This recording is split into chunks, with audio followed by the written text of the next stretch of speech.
Kahit next year pang uwi ko. Parang taka lang. So, yun na nga, guys. Simulan na po natin ang ating discussion. Kaya, please like and subscribe sa aking YouTube channel para lagi kayo ma-notify sa aking mga upload na video na walang kakwenta-kwenta pero kumikita. Joke lang. Pero kumikita siya ng 1 cent, 2 cent. Pero pag naipon naman yung lalaki din yun. Ano ba? So, yun nga. Pasok!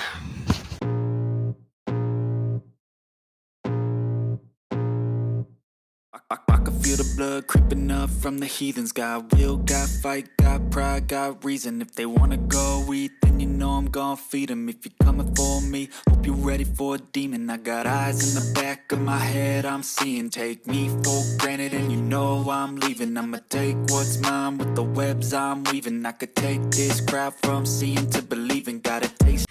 Hi guys! So, welcome back to my YouTube channel, and today's video guys is may i-share po ako sa inyo na napaka-importante just like me as an OFW. So, nandito po ako ngayon sa Singapore. So, ang pwede lang po dito is ang nag-work po dito sa Singapore. Kung isa ka po natulad po sa akin nahihirapan mag-login ng SingPass, well, bagay po to sa iyo. In just 15 minutes, makakuha ka na agad ng vaccine certificate.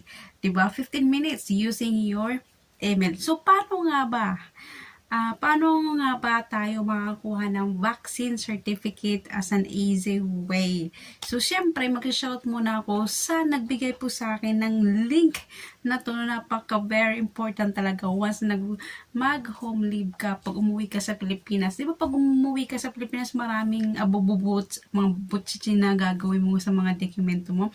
Kasi, nung nakaraan, sabi nila kailangan mo ng, syempre natural, kukuha ka ng OEC, yung Overseas Employment, employment worker, and then valid contract kung same employer ka pa din. Then, sabi, kailangan mo rin ng pag-ibig na active, and then OWA membership, kailangan mo daw bayaran.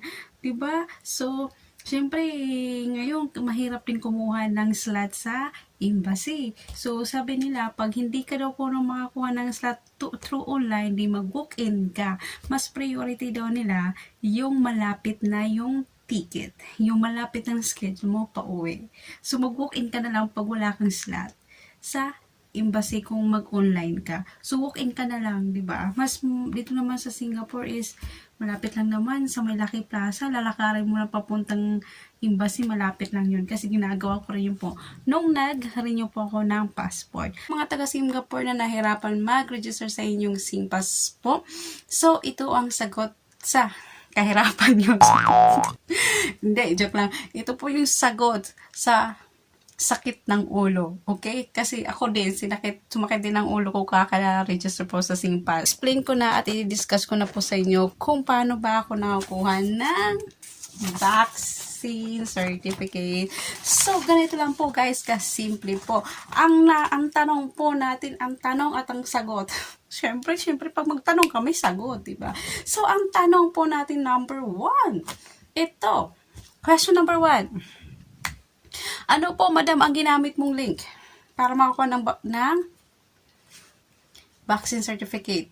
Ito po, kung nakikita nyo po dyan sa screen na po niyan, yan po ang aking ginamit na link. So, ilalagay ko po yan sa baba, sa description, para easy to click. Second question po, may expiration ba ang certificate vaccination certificate? Yes or no? Yes. Bakit ko nasabi yon? Basahin nyo na lang din po dyan po sa aking screen. Kasi, yesterday po ako nag-fill up sa akin, yesterday po ako nag-fill up nung form na yan, nung link na yan, is 1 year naman po ang expiration. Okay, 1 year ang expiration ng ating vaccine certificate. 1 year. So, pangatlo, madam, makakapag-fill up po ba ako kahit wala po akong SingPass? Makakuha ba ako ng vaccine certificate kahit wala po akong SingPass? Yes or no? Yes, madam! Makakakuha ka ng vaccine certificate using your passport number. Di ba? Yon. Number 1, number 2, number 3. Check, check, check, check. Yun, di ba? Easy way. Step by step na po tayo kung paano po gawin ang ating pag-fill up gamit itong link. So, sana po maintindihan nyo ako at sana maintindihan nyo yung explanation ko kahit ako hindi ko rin po naintindihan at masundan nyo po ako at sana makatulong po ito sa inyo. Okay? Sa mga tulad ko nahirapan sa pag-register ng SingPass. So, ano na tayo? Forward na tayo at simulan na po natin kung paano ba tayo mag-fill up. Ganito lang yon. Pasok! So mga madam, ito na po. Ang una po natin, syempre itong link, i-click natin yan. First move, click this link. Second, ito po yung lalabas. So, ito po yung lalabas. Magsiselect ka lang po dyan kung alin ang gusto mong kunin. Syempre, kukunin naman natin is vaccine certificate. Diba? Ang kukunin lang din naman natin is a vaccine certificate. Kaya nandito tayo sa link na to. So, click the vaccine certificate. Next natin, pangatlo. Ito yung lalabas. Tap QR code. But, no need to tap the QR code. Scroll up. Makikita mo yung tada! Ang login via passport number. Just click. Okay, click. Next. Okay, yan na po tayo. Mag-fill up po tayo sa mga box na yan. So, yung mga box na yan, ang nakasulat po dyan, passport number, ilalagay mo yung passport number mo. Second naman na page, ilalagay mo yung kailan ka pinanganak. Di ba? Like me.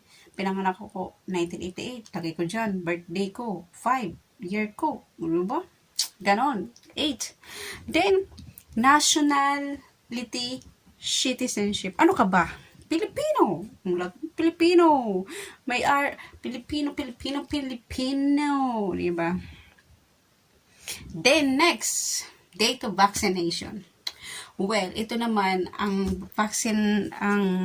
date ng vaccination naman, any date when you have taken the vaccine. Kahit anong araw kahit anong petsang ilagay mo doon. Basta naalala mo kung kailan ka vaccine. Pwede mo gamitin yung vaccine 1, vaccine 2, vaccine 3. Pipili ka lang sa tatlo na yan. Ako, ang ginamit ko ng booster ko. That's all. So, next natin, tapos na tayo sa ating date vaccination. Next natin is yung vaccination brand. Ano bang vaccination brand? E di syempre, ano ba ginamit mo ang vaccine? Pfizer, Moderna, Sinovac. E di ilagay mo dyan. May arrow din po yan. Pipili ka lang dyan. Kiklik mo yung little bit arrow. Din makikita mo yung marami pagpipilian ng mga brand na vaccine. Yung Pfizer, Moderna, Sinovac. Syempre ako Pfizer. I click Pfizer. Next po natin ay email. Ang gagamitin mo pong email dyan ay yung activated at yung ginagamit mo yung update na email. Kasi bakit? Doon po kasi yung isi-send sa inyo yung OTP 6 number. Okay? Just wait lang, wag magmadali. Darating din yan ang OTP sa email mo as long as tama ang email na nilagay mo. Tapos, kasi pagka-verify mo, papasok po yun sa email mo yung OTP. Okay, tapos pupunta ka sa email mo, kunin mo yung number na 6, tapos login mo dyan, sulat mo dyan yung 6 number. Then after nung paglagay mo na lang OTP, login, check. So, that's all. So, ayan na. Request submitted successfully. So, ganun lang po kadali. Hindi ka pinagpawisan, hindi sumakit ang ulo mo. Meron ka ng vaccine certificate. That's all. 1 year expiration, guys. Okay? Ayan, nasagot ko na yung mga katanungan nyo, ha? Sumakit na rin ulo ko. Basta ganun, yun lang po kasimple po ang ating pagkuha ng ating vaccine certificate. Pag ikaw naman ay wala pong SingPass. Kung nahirapan ka maglagay ng SingPass. Kadalasan yung pang problema natin mga kapwa-OFW pag nag-home live tayo. At sana po nakatulong po ako at sana po naintindihan yung explanation ko. Ilalagay ko po sa screen at sa description yung step by step, okay? Para hindi rin kayo nalito sa explanation ko. Kaya, good luck and keep safe po sa ating mga kababayan natin na may balak umuwi. Mabuhay po tayo and mabuhay at God bless po sa inyo lahat. Keep safe always and don't forget to click and thumbs up po. Please. Please. Kawawa naman ako. Yun. Like and subscribe po guys and bye for now guys. See you next video. Bye-bye.